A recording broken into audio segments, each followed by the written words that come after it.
découverte de l'univers de l'acrylique est immense, il y a des possibilités infinies. Aujourd'hui, tu nous fais découvrir quoi? Le dripping. Le dripping. Qu'est-ce que c'est? Ouais, Donc en fait, on va utiliser pour ça un médium et on va le mélanger aux couleurs et ça va leur donner une texture très sirupeuse. D'accord. On crée des filaments, c'est une technique très spontanée parce qu'on crée des coulures pour faire des traînées comme ça. Avec ça des traînées, voilà, c'est plus que des gouttes, c'est des traînées oui, voilà, qui sont libres, libérées par le gel filant qui fait un peu miel, c'est ça? Voilà, c'est ça. Bon, il y a un artiste super connu. Jackson Pollock. C'est Jackson Pollock qui, je sais pas s'il a inventé, mais qui est assez emblématique. Quoi. Voilà, donc c'est le maître de cette technique-là. Sur des grands formats à plat, avec des pots directement. Et... Oui, c'est ça, c'était fait grand format au sol. Et... Tu vas pas te mettre à travailler par terre quand même. Non, on va faire. On va l'adapter. D'accord, au format de la vidéo, pour que vous puissiez vous aussi tester cette technique qui fait du bien. En plus, on est dans le lâcher prise là aussi. Ah oui, hein. c'est très libératoire. Voilà, avec quelques petites contraintes sur les couleurs pour avoir de l'harmonie, mais on te suit, on va regarder tout ça ensemble. Allez, parti.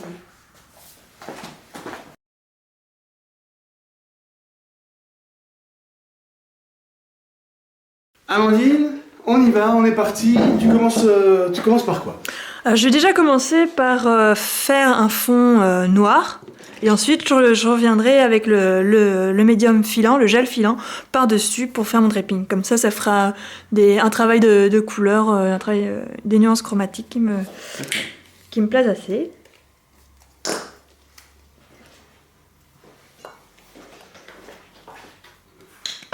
Donc pour faire le fond, tout ce qu'il y a de plus ordinaire, une brosse, un peu d'eau et la peinture.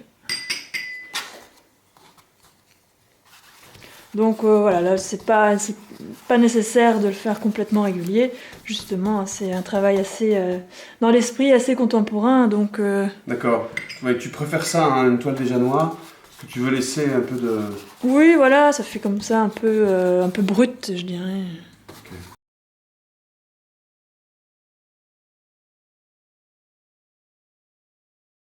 Maintenant il est séché?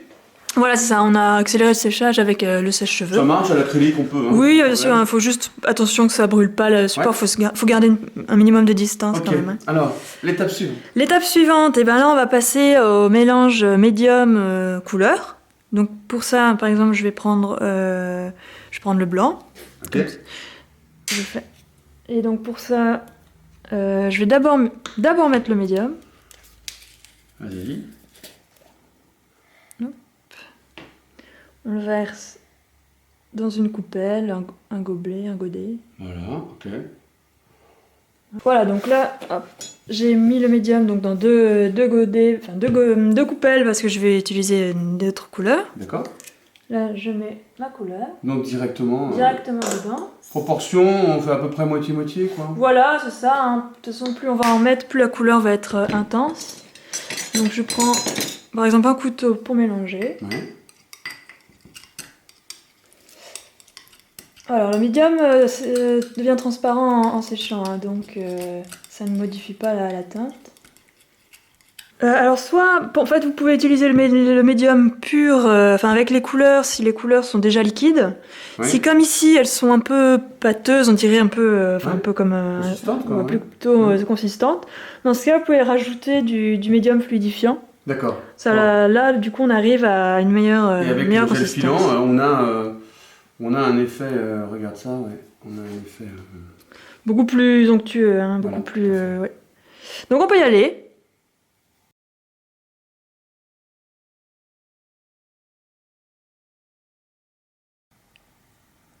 Donc voilà, là ce qui est bien, c'est qu'on peut vraiment se laisser aller. Voilà, Jackson Pollock, lui carrément, prenait des gros... Enfin, comme les formats étaient différents, mais il prenait vraiment des gros morceaux de bois. Donc là, bon, j'ai essayé avec le pinceau.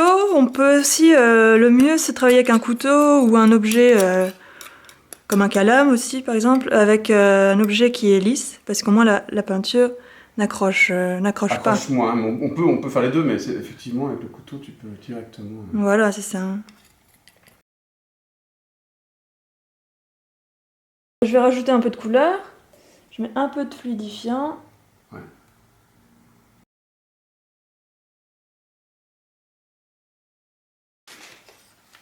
Je mélange.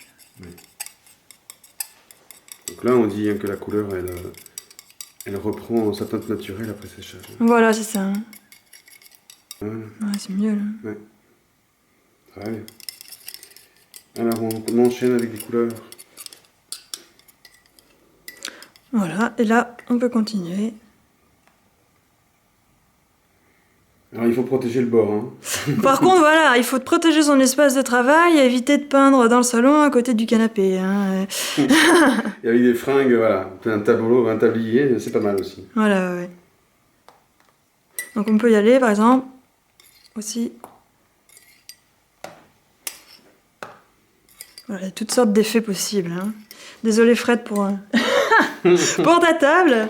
Ça va, ça, c'est sur des cartons, t'inquiète pas, pas de problème. Et donc selon les outils voilà, qu'on prend, on peut faire plus ou moins de la finesse.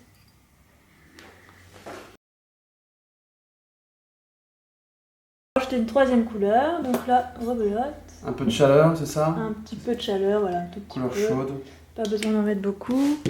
Donc, de nouveau, comme c'est une peinture qui est assez pâteuse, pour accentuer l'effet, je rajoute du fluidifiant. Et de nouveau, forcément, le médium filin.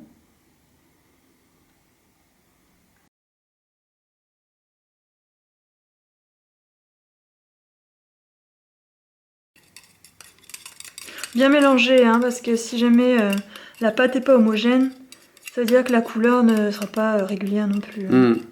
Parce qu'une fois que le médium va devenir transparent, ça veut dire qu'il y aura des zones où la couleur ne sera pas forcément marquée. Ok. Donc voilà, c'est un peu comme quand on cuisine. Il faut bien battre. Voilà, bien battre. Et là, on peut y aller.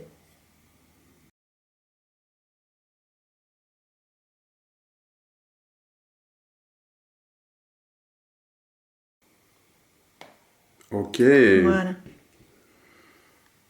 Merci Amandine. Cadeau, pas perso, hein, ça va rejoindre la fresque avec l'ensemble. D'ailleurs, c'est un peu dans le même esprit, très très coloré.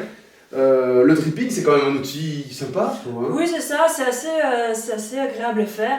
Bon, l'avantage, c'est que c'est de l'acrylique, donc comme si on veut faire comme Pollock, on peut rajouter encore. Des couches. Donc si la peinture est fraîche, dans ce cas, les couleurs entre elles vont se mélanger. Ce qui se fait là, ouais. Voilà.